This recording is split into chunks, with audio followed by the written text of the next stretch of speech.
እንኳን ወደ ቻናሌ በሰላም መጣችሁ። ክረምት ደረሰ እና ፈተና ጨርሳችኋል ሁላችሁም። ውጤት መጥቶም ያያችሁም አላችሁ፣ ውጤት ላይ እየጠበቃችሁ አላችሁ። ብዙ ነገር አይደል? ደብተርም ተዘግቷል። አሁን ሙሉ ነፃነት ነው።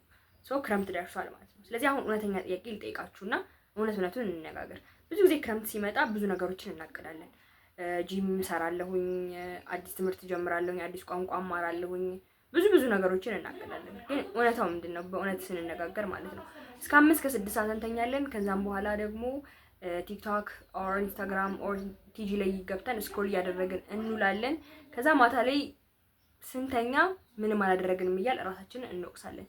ይሄንን የመድገም እቅድ አላችሁ ነው? ይሄ ነገር እናንተ ላይ ደጋግሞ ተፈጥሯል አይደለም?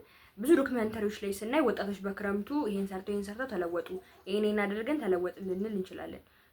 ይሄንን ነገር ለምንድን ካለ እናንተ መስከረም ላይ ስትሄዱ አልሰራንም ብላችሁ እያወራችሁ ያላችሁት ማለት ነው። የእውነት ከሰለቻችሁና ለውጥ የምትፈልጉ ከሆነ ሪያሊስቲክ የሆነና ብንተገብራቸው ትልልቅ ለውጥ የምናመጣባቸውን አክቲቪቲዎች ማድረግ ያሉባችሁን ትላልቅ ነገሮችን ይዤላችሁ መጥቻለሁ ማለት ነው። በዚህ ክረምት ሪያሊስቲክ የሆነ ነገር ራሴ ላይ ሞክሬው፣ በተለይ ሶስተኛው ደግሞ ራሴ ላይ ሞክሬው ትላልቅ ለውጦችን ያመጣሁበትን አክቲቪቲ ነው የምነግራችሁ ማለት ነው። ወሬ ሳናበዛ ቀጥታ ወደ ቪዲዮ። አሁን ላይ ዋነኛው ነገርና ሁላችንም የሚያስፈልገን ነገር አይምሯችንን ከዲጂታል ሀሳብ ማዳን ነው። ብዙ ጊዜ ዲጂታል ሀሳቦች በጣም ጭንቅላታችንን ተቆጣጥሮታል። በተለይ ስልካችን አይምሯችንን በጣም ነው እየተቆጣጠረው ያለበት ታይም ላይ ነው ያለነው እና ይህንን ነገር ሙሉ ለሙሉ አቁሙት እያልኳችሁ አይደለም፣ እንደዛም ልላችሁም አልችልም። ምክንያቱም ቴክኖሎጂ ዘመን ላይ ነው ያለነው። ስልካችንን በትክክል መጠቀም አለብን። ነገር ግን ምን አድርጉ ነው ካዲያ የምትይኝ ካላችሁኝ በቀን ውስጥ ለ2 ሰዓት ሳይለንት አድርጋችሁ የማንበቢያ ጊዜ አላችሁ ወይ? ይህን ጥያቄ ሲጠይቁት ለራሳችሁ ለ2 ሰዓት ሳይለንት አድርጋችሁ የማንበቢያ ጊዜ ማዘጋጀት ይጠበቅባችኋል ማለት ነው። እንደምናነበው ትምህርታችንን መልሰን ኬሚስትሪ፣ ፊዚክስ፣ ባዮሎጂ ነው። ባዮሎጂ ኬሚስትሪ ብቻ አይደለም ህይወትን የሚገነባው አይደለ? ስለ ህይወት፣ ስለ ልቦና፣ ፊሎሶፊ የሚመቾቹ ብዙ ሀሳቦች ይኖራሉና ስለነዛ ሀሳብ ማንበብ ትችላላችሁ። አሁን የዶክተር ኢዮብ ማሞ መጽሐፎች አሉ። እንደገና ደግሞ እንግሊዝኛ መጽሐፎች ኢጎ ኢዝ ዘ ኤነሚ የሚል መጽሐፍ አለ። አቶሚክ ሀቢት አለ። ብዙ አእምሯችሁን ሊፈትኗችሁ የሚችሉ ብዙ አይነት መጽሐፎች አሉ ማለት ነው። መጽሐፍ ማንበብ ስንል እንዴት ነው? ማገላበጥ አይደለም፣ እየገለጣችሁ ማየት አይደለም ማንበብ ማለት ነው።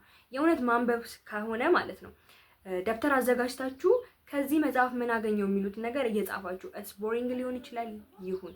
ምክንያቱም አይምሯችሁ እስከዛሬ የማያውቀው ነገር ስለሆነ ቦሪንግ መሆኑ አስቸጋሪ መሆኑ የማይቀር ነገር ነው። ነገር ግን አዲስ ሀብት ለመገንባት በዚህ 30 ቀን ውስጥ ለራሳችሁ ቻሌንጅ ስትሰጡት እንዴት ነው የምታደርጉት ማለት ነው?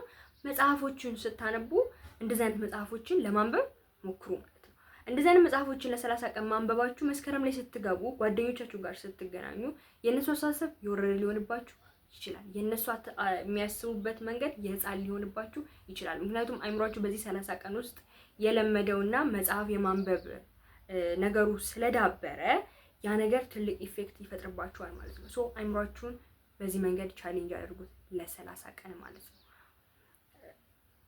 ደግሞ ስራ መሞከር ወይም ደግሞ ኤክስፒሪየንስ ማድረግ ነው። እንዴት ካላችሁኝ ሁለተኛው ሀሳብ ስራዎችን ጀምሩ። እየወጣችሁ ከቤት መውጣት፣ ቤት መዋላችሁን ተቡና ከቤት መውጣት ኦር ደግሞ ቤት ውስጥ ከሆነ ደግሞ የሚሰሩ ስራዎችን ስሩ። ሞር ግን ከቤት ወጣችሁ የምትሰሩ ስራ ቢሆን ሞር አሪፍ ነው። አሁን ላይ ረፍት ናችሁ እና የንግድ ተቋሞች ይኖራሉ። ኤኒ ፕሌስ የንግድ ቦታዎች ሊኖሩ ይችላሉ። እነዛ ቦታዎች ላይ ሄዳችሁ በነፃም ቢሆን ለመስራት ሞክሩ። ብዙ ሰው ለምንድን ነው በነፃ የምሰራው ምናምን ሊል ይችላል። ይሄ ግን ኢትስ ባድ። በነፃ መስራታችሁ ምን እንደሚጠቅማችሁ ልንገራችሁ። በመጀመሪያ ደረጃ እዛ ጋር ከሰው ጋር እንዴት ነው ኮሚኒኬት ማድረግ የምንችለው የሚለውን ነገር ታዩበታላችሁ። ኮሚኒኬት ስኪላችሁን እንዴት ነው የምታዳብሩት፣ ኮሚኒኬት እንዴት ነው ማድረግ ያለብን የሚሉትን ነገር በደንብ ያስተምራችኋል። ከዛም ባለፈ ደግሞ ምንድን ነው የሚያስተምራችሁ ማለት ነው እንዴት ነው ሰዎችን ሃንድል ማድረግ የምንችለው። የሚሰድባችሁ ሰው ሊኖር ይችላል፣ የሚጮህባችሁ ሰዎች ሊሆን ይችላል፣ የማይሆን አይነት ንግግር ሊናገራችሁ የሚመጣ ሰው ሊኖር ይችላል ማለት ነው። ያንን ነገር እንዴት ነው ሃንድል ማድረግ የምንችለው የሚሉትን ነገሮች ትማራላችሁ ማለት ነው። ይሄ ነገር ይከብደኛል የምትሉ ከሆነ ደግሞ በአካባቢያችሁ ያሉ ከእናንተ ታናናሽ ልጆች አሉ፣ ለእነሱ ቲቶር ስጡ ማለት ነው። አስጠኝ መሆን ትችላላችሁ። አሁን ለአንድ ተማሪ 500 ብር ብታስከፍሉ 5 ተማሪ ብታስጠኑ 2500 ብር በወር እትዝ በጣም አሪፍ ብር እንደ ተማሪ ማለት ነው። ብሩ ትንሽ መሆኑን አይደለም ማየት ያለባችሁ፣ የራሳችሁ ብር መሆኑን ነው፣ ከራሳችሁ መምጣቱን ነው። ያ ሞር ለእናንተ ኮንፊደንስ እየሰጣችሁ ነው የሚሄደው። አይምሰላችሁ፣ በጣም ኮንፊደንስ ይሰጣል። ከዛም ባለፈ ደግሞ ከእናንተ መውጣቱ የብርን ምንነት፣ ብር አያያዝን እንዴት ይመጣል እንዴት ይሄዳል ለፍታችሁ ያገኛችሁት ብር ስለሆነ በደንብ ታውቁበታላችሁ ማለት ነው። አሁን ቢሊየነር ለመሆን አይደለም ሰሩት፣ ኦር ሚሊየነር ለመሆን አይደለም እዚህ ጋር እየሰራችሁ ያላችሁት። ሀው ስራ እንዴት ነው የሚካሄደው፣ እንደገና ደግሞ ስኪልን ነው እየተማራችሁ ያላችሁት ማለት ነው። ከሰው ጋር እንዴት ነው መስራት የምንችለው፣ ከሰው ጋር እንዴት ነው ያን ነገሮችን ማስኬድ የምንችለው የሚሉትን ነገሮች በደንብ ያግዛችኋል ማለት ነው። ስለዚህ እነዛን ነገሮች በማድረጋችሁ ውስጥ ነፃ መሆኑን አይደለም ማየት ያለባችሁ፣ የሚሰጣችሁን ፐርሰናሊቲ፣ የምገነቡትን ፐርሰናሊቲ፣ ከዛም ባለፈ የምታገኙትን ጥቅም ነው ማለት ነው። ስለዚህ ብልጥ ሆናችሁ ይሄን ክረምት ከቤት ቁጭ ብላችሁ ስክሮል ማድረጋችሁ ያደክማል፣ ሪያሊስቲክ አይደለም፣ ምንም አይነት ቫልዩ አዳ ያደርግላችሁም።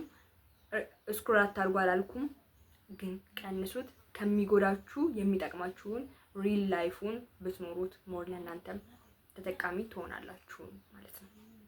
ሌላኛው ደግሞ ቺት ኮድ የምንለው ነው። ቺት ኮድ ማለት ምንድን ነው መሰላችሁ? እኔ ተጠቅሜው የጠቀመኝ ዋነኛው ነጥብ ነው። በደንብ አዳምጡ።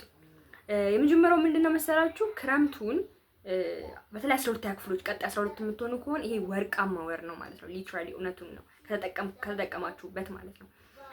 ምንድነው ያደረኩት የነበረው ቀድሜ ከ11ኛ ክፍልና የ10ኛ ክፍልን የነበሩ የፊዚክስ ፎርሙላዎችን የኬሚስትሪ ምናምን ፎርሙላዎችን አጠና ነበረ።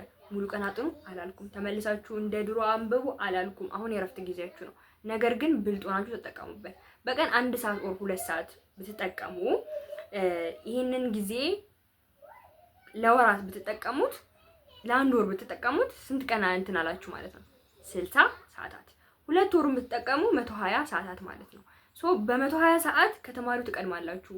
ተማሪውን መቅደማችሁ አይደለም ከነገሮች ቀድማችሁ መገኘታችሁን እርግጠኛ መሆናችሁ ለእናንተ ሞር አድቫንቴጅስ ናችሁ። እኔ እንዴት እንደጠቀመኝ ልንገራችሁ።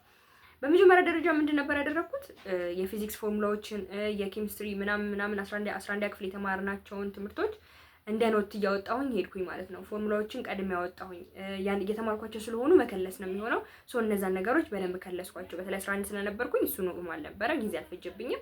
10 ላይ ትንሽ ቆየሁኝ፣ የ9ንም ጀመርኩኝ ማለት ነው።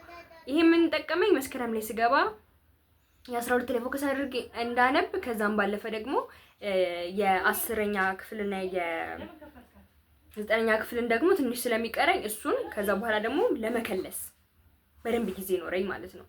እና ያን ያህል ለመጨናነቅ እንትን አላልኩም ነበረ። ጭንቀቱ እንዳለ ሆኖ ማለት መጨናነቃችሁ ያው ተፈጥሯዊ ስለሆነ ማለት ነው። ግን ሞር አድቫንቴጅስ ናችሁ። ምክንያቱም ቀድማችሁ ከነዛ እኩል ከመጀመራችሁ 120 ሰዓት ከተማሪው ቀድማችሁ እንደተገኛችሁ አም ሹር እኔ ጠቅሞኛል። በደንብ ተጠቀሙበት ማለት ነው።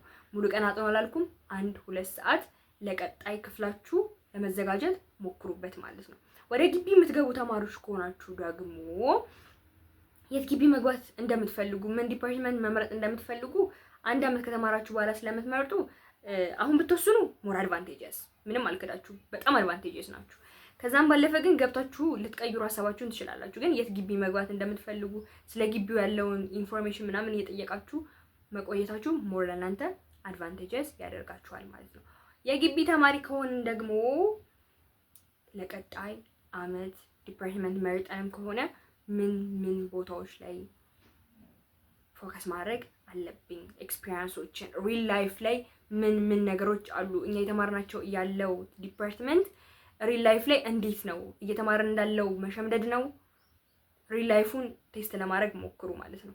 ኢንተርንሺፕ ላትወጡም ትችላላችሁ፣ ገና ልትሆኑ ትችላላችሁ። ኢንተርንሺፕ ላይ ከሆናችሁ ደግሞ ወይስ ጉድ ይሄ ለእናንተ አይነገራችሁ። ግን ኢንተርንሺፕ ካልወጣችሁ ግን ሪል ላይፉ ላይ እንዴት ነው የሚሉትን ነገሮች ኦፖርቹኒቲዎች ካሉ ለመግባት ራሳችሁን ዝግጁ አድርጉ። ብቻ ሞር 1 ስቴፕ ፎርዋርድ ለመሄድ ሞክሩ። የተሻላችሁ ሆናችሁ በዚህ ሰዓት ካልተገኛችሁ ማንም አይፈልጋችሁም። ይሄ ሪያሊቲ መቀበል አለባችሁ።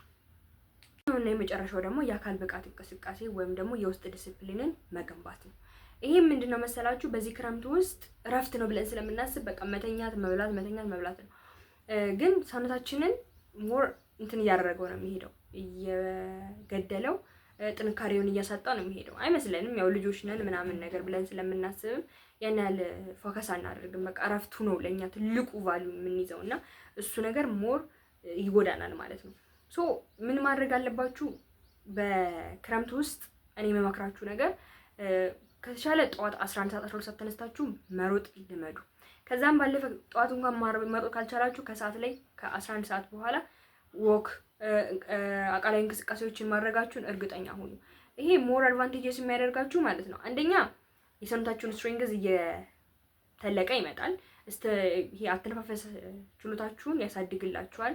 ከዛም ባለፈ ደግሞ የሰውነታችሁን ጥንካሬ ጤናችሁን መጠበቃችሁ ነው። ብዙ ዓላማ አላችሁ አይደለ? ብዙ ነገር ማሳካት የምትፈልጉት ነገር አለ። ግን እናንተ ስትኖሩ ነው ሁሉም ነገር የሚደረገው። ይሄንን አትርሱት። ስለዚህ የእናንተ ጤንነት ይቀድማል ማለት ነው። ጤንነታችሁን መጠበቅ የምትችሉት ደግሞ ስፖርት ከሰራችሁ በኋላ ፕሮቲን ነገሮችን ተመገቡ ይባላል። ግዴታ ፕሮቲን ፓውደር መጠቀም የለባችሁም። ኦር ሌሎች ነገሮችን ማድረግ የለባችሁም። በፕሮቲን የበለጸጉ ምግቦች አሉ በቀላሉ ቤታችሁ የምናገኛቸው አተር፣ ምስር፣ እንቁላል እነዚህ ነገሮች ማድረግ እንችላለን ማለት ነው። መመገብ እንችላለን። ይሄ ሞር ጡንቻችንን ይገነባልናል። ሞር ደግሞ አድቫንቴጅስ ነን ማለት ነው። ስለዚህ ዋናው ዓላማው ጡንቻችን ላይ ስትሬንግዝ መፍጠር ብቻ ወይ ደግሞ ሰውነታችንን መቀየሩ ላይ መቀነሱ ላይ ብቻ አይደለም። ከዛም ባለፈ ለአይምሯችን የሚሰጠው ቋሚ የሆነ ዲሲፕሊን አለ። ላይ ማይሻር ዲሲፕሊን እንሰጠዋለን። ምክንያቱም ዝናብ ሆኖ መተኛት እየቻለን ተነስተን መሮጥን ብቻ ወር ስትሬንግዝን ብቻ አይደለም የሚይዘው። ከዛም ባለፈ ለአይምሯችን ዲሲፕሊን መሆን እንዳለብን ምንም አይነት ምክንያቶች አንድን ነገር ለማድረግ ወደኋላ እንደማይስበን እየተማረ ይመጣል ማለት ነው። ስለዚህ ሌሎች ነገሮችን ኮንሲስታንትሊ እንድታደርጉና የማቋረጥ ነገራችሁን እንድትተው ሞር ያግዛችኋል ማለት ነው። ስለዚህ ያ ነገር በደንብ ያግዛል። እኔም በደንብ ስለጠቀመኝ ነው። ምክንያቱም አይምሯችን ማለት ነው እኛ በተደጋጋሚ ያደረግነውን ነገር ነው እውነት ብሎ ሊቀበለው የሚችለው። ስናቆም ለራሳችን ያለን ኮንፊደንስም እየቀነሰ ስለሚሄድ ማለት ነው። ስለዚህ በመጨረሻም ደረጃ የምላችሁ ነገር የሚሆነው እነዚህ 4 ልምዶች ፊዚካሊም፣ ሜንታሊም፣ ኢሞሽናሊም ዌል እያደረጓችሁ በደንብ ይሄዳሉ ማለት ነው። መጽሐፍ ማንበባችሁ በደንብ ማይንድሊ ዌል ሆናችሁ እንድትገኙ በደንብ ያደርጋችኋል። ከብዙ አንጻር እንድትመለከቱ ያግዛችኋል። ከዛም ባለፈ እንቅስቃሴ ማድረጋችሁ በፊዚካሊ ዌል ሆናችሁ እንድትገኙ በደንብ ያግዛችኋል። ከዛም ባለፈ ደግሞ ለነገ መዘጋጀታችሁ ሁሌ ስታንድ ባይ የሆነ ትምህርት ላይ ስለሆነ አይደለም፣ በህይወታችሁ ላይም ነገ ላይ ስታንድ ባይ ለሚመጡት ነገሮች ዝግጁ ሆናችሁ የምትጠብቁ አይነት ሰዎች እንድትሆኑ ሞር ያግዛችኋል ማለት ነው። ልማዳችሁን መቀነሳችሁ፣ ስልካችሁን መቀነሳችሁ ነገሮች እናንተ ስለፈለጋችሁ የምታደርጓቸው እንጂ ሆነው እናንተን እንደማይመሯችሁ ላይምሯችሁም ሆነ ለራሳችሁ ተነግሩትና የራሳችሁ ያላችሁን ሰልፍ ቫልዩ እየጨመረላችሁ በደንብ ይሄዳል ማለት ነው። ስለዚህ እያንዳንዱ የምታደርጓቸው ተግባሮች ዝም ብላችሁ አይደለም የምታደርጓቸው። ነገ ለምትሰሩት ማንነት፣ ነገ ለምታደርጉት ለምትፈልጉት መሆን ለምትፈልጉት ሰው ትልቁን አስተዋጽኦ ስለሚይዝ ነውና ፎከስ ሆናችሁ ራሳችሁ ላይ ለመስራታችሁ እርግጠኛ ሁኑ። ከዛም ባለፈ ደግሞ ከፋሚሊያችሁ ጋር ከጓደኞቻችሁ ጋር መውጣታችሁን፣ ማውራታችሁን፣ ጊዜ ማሳለፋችሁን እንዳትዘነጉት በዚሁ አጋጣሚ። ምክንያቱም ራሳችሁ ብቻ ሳይሆን በዙሪያችሁ ብዙ ሰዎች አሉና፣ ግን ሁሉን ነገር ማመጣጠኑ ላይ ነው ትልቁ ዓላማና አመጣጥናችሁ ተጓዙ ለማለት እወዳለሁኝ። በመጨረሻ የምላችሁ ነገር ምንድነው? ይሄን ቪዲዮ ማየት በጣም ቀላል ነገር ነው። ሁሉም ሰው ቪዲዮ ከፍቶ ማየት ይችላል። ዋነኛውን ልዩነት የሚፈጠረው ቪዲዮን ካየን በኋላ የምንሰጠው ተግባር ነው። እስከዛሬ የደረደርናቸው ምክንያቶች ከበቂ በላይ ናቸው። እስከዛሬ ሰበብ ስንደረድር ነበር። ያልተመቸኝም፣ ያላደረኩም፣ እንዲህ ነበር። እድሜያችን እየሄደ መሆኑን አትርሱት። ጊዜ ወደኋላ አይመለስም። ስለዚህ ጊዜያችሁ እስካልተመለሰ ድረስ ደግሞ እየተጠቀማችሁበት ማለፋችሁን እርግጠኛ እየሆናችሁ ሂዱ። ብልጡ ነው። የምሬን እምላችሁ በጣም ብልጡ ነው። ስለዚህ ጊዜያችሁን በአግባቡ መጠቀማችሁን እርግጠኛ ሁኑ። ተመልሳችሁ መስከረም ላይ የምትቆጩት እራሳችሁ ናችሁ። የእናንተ ህይወት ቢበላሽ መጀመሪያ ተጎጁ እናንተ ናችሁ። ቤተሰባችሁን እርሱት፣ ከዙሪያችሁ ያሉ ሁሉንም ሰው እርሱትና መጀመሪያ የምትጎዱት እራሳችሁና እራሳችሁ ናችሁ። ይሄን አትሰሙት። ስለዚህ ማድረግ ያሉባችሁን ነገሮች ፎከስሊ ማድረጋችሁን እርግጠኛ ሁኑ። እስቲ አሁን ከነዚህ ከነገርኳችሁ ከአራቱ ነገሮች የትኛውን መጀመር እንዳሰባችሁ ኮሜንት ሴክሽን ላይ አስቀምጡልኝ። አንድ በአንድ እያነበብኩኝ መልስ ሰጥባችኋለሁ ማለት ነው። ቪዲዮ ጠቃሚ ሆኖ ካገኛችሁት ለጓደኛችሁ ሼር ማድረጋችሁ እንዳትረሱ፣ ላይክ ማድረጋችሁ እንዳትረሱ። ከዛም ባለፈ ደግሞ እንደዚህ ጠቃሚ የሆኑ አይዲያዎችን እንድታገኙ ላይክ፣ ሼር፣ ሰብስክራይብ ማድረጋችሁን እንዳትረሱ። በተደጋጋሚ እንደዚህ አይነት ቪዲዮ ስለቀረሙ እንዲደርሳችሁ አሁንም በድጋሚ ሰብስክራይብ ማድረጋችሁን አትርሱ ማለት ነው። ሁሌም እንደምላችሁ ደግነትን መርሃችን እናድርግ። ቸር ቆዩ።